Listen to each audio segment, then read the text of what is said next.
So a stock that you sold a put on drops 20-30%.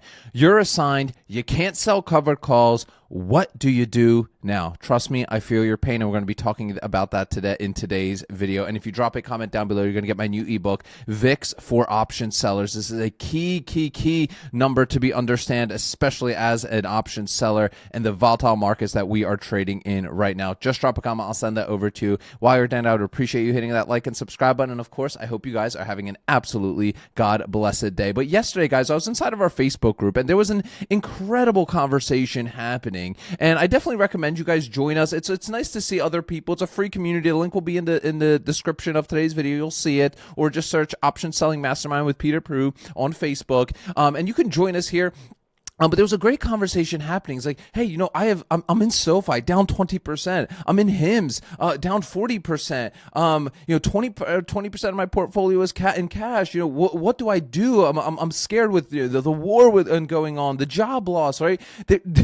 These are all real things that are happening that we are dealing with. And at the end of the day, of course, these, the volatility in the markets adds to us, right? We get more premium, but in actuality, to actually deploy that capital, it can feel a little bit scary. I think we can all agree. So in today's video, we're going to be talking about what I'm specifically doing, but I definitely would love for you guys to chime in. So join us inside of our free Facebook group, network with other people, see what other people are doing. There's already 21 comments on this post, which is absolutely amazing, and you can go read through those. Some great tips in there as well. But I wanted to quickly hit on my thoughts on this. So first one, we're going to talk about the riskiest one, okay? Because I think it's a strategy a lot of people do, and I want to get it out of the way. This is obviously, you guys need to go do your own due diligence on this. So let's say that you are underwater on a stock, and we'll use let's use HIMS for this example. Okay, I'm not an investor in HIMS. I am in SoFi here. But what's happening with HIMS? See, I don't even follow this stuff. What is actually, this may not be a great example here. So I don't know what's going on with HIMS in after hours trading. So I'm not going to research that right now. But congrats to you. This is going to make it a lot easier if you're in it and you want to do some covered calls. Congrats to you if that is you. I have no idea what's going on now. I'm not an investor in HIMS. So we'll use SoFi. But just to quickly say, that is really funny because you said you were down 40% in HIMS here. I don't know the news that came out with this here in pre-market yesterday or on the 6th, or after hours. I'm not an investor, but go look at your covered calls now. You're sitting a little bit pretty, so happy for you there. But let's go take a look at SoFi. We talk a lot about SoFi on this channel, but a lot of us, including myself, I own lots of shares at 25, 24, 23, 21. So the first thing that a lot of people like to do is immediately start doing covered calls on their shares that they're assigned. And they'll even do that below what they got assigned for. And I quickly want to hit on this one because it is the riskiest of them, but it gets those shares working immediately, okay? And so here's how it works. So let's just go to our cash secured put calculator here real quick, and let's just assume that let's just say you did a 23 put and you got assigned at 23, and you just did one contract and you collected $2,300 on that, right? Let's just say, or you collected $100 of premium on that, okay? So what people will do is they'll factor in their cost basis, so that'll be $2,200, right? For those shares that you're assigned at 23, they'll factor that in. They'll say $2,200. The next thing they'll then do is they will go to SoFi, right? Go to the options chain and then factor in the additional premium as well when they sell the call. So let's just do a sell a call, and ideally we'd like to at least be at 22, but some of the riskier people will be like, okay, I see the 21s, okay? I see the 21s here. We're collecting, between $63 and $93. Just call it $80 of premium. So we'll go back to our cash secured put calculator, right? And then they'll factor that in, right? They'll factor that $80 into this contract as well. So their cost basis, just for simple math, will be like $2,100, a little bit more, $2,120, right? $2,100 for those shares. Okay. Now, if they did this trade, okay, they would essentially be breaking even. Okay, if they get called out. You guys already know when you sell a covered call, you're saying you're willing to sell those 100 shares on a specific day and on a certain time. Now, there is a risk with that. Okay, there is a big risk, but it's not a bad idea if asterisks if I've done this before as well. So for example, when I was showing one of the positions that I had with Kraft Heinz, I'm doing real close to the money covered calls on Kraft Heinz right now because I got assigned at like 25 and at 25.50, and then I'm just doing literally 25s right there. And I'm okay with that because now I've been doing covered calls on Kraft Heinz. Yeah, I'm not collecting like an insane amount of premium monthly on those covered Kraft Heinz. Absolutely not, right? But guess what? I'm further lowering my cost basis. Some people on YouTube, they like to say you could get a cost basis of 0 by doing this. Kind of, I guess you can if you're lucky enough, but eventually you're going to get called out. Like, so I don't know. I don't play that game though. But that's what people will do. And sometimes even if they have the 23s, right, assigned at 23, right, they'll just still like they'll play close to the money, right? They will, and they'll even do it weekly. So me personally, I would, if I was going to do it and it was a volatile stock like Kraft Heinz, for example, isn't very volatile. I just, you can't really do, you got to go further out, just the way it is.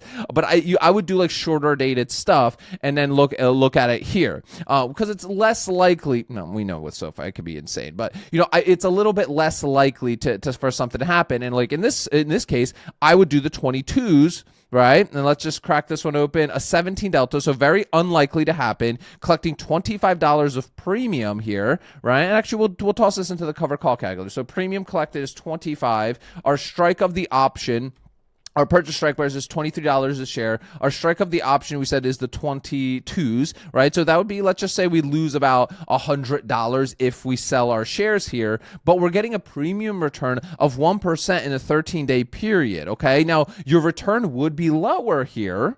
Your return would be lower, but your total profit is minus 75 because you sold them for 100. But this is where a lot of option sellers, they will factor in that premium they collected along the way to get assigned at 23. And you can do that. Is it ideal? No, it's not an ideal situation. Of course not. And there is a risk associated with it. And most likely, if you have been selling puts, unless you like literally just sold a put at 23 and you were immediately assigned.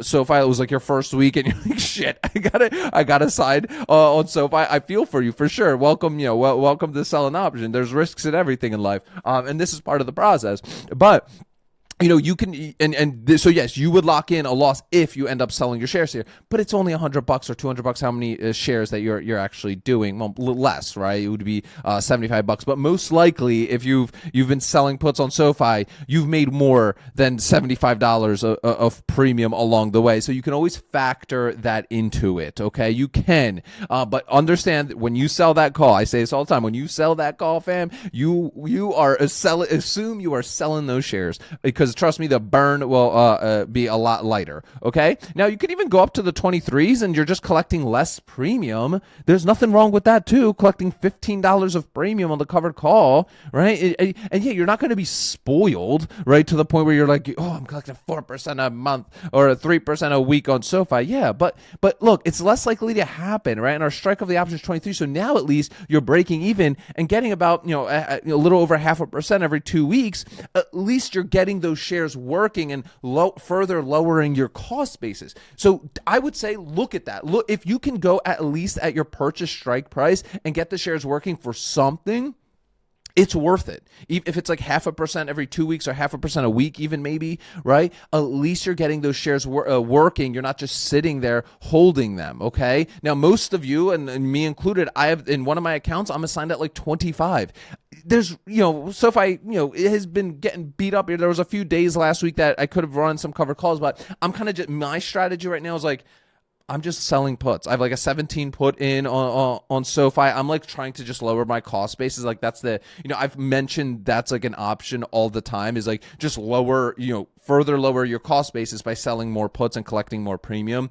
I still am very bullish on SoFi long term. So that's my strategy. I'm just showing you guys, those of you that are like scared, right? Don't be scared. You're going to be okay as long as you're in like good quality companies.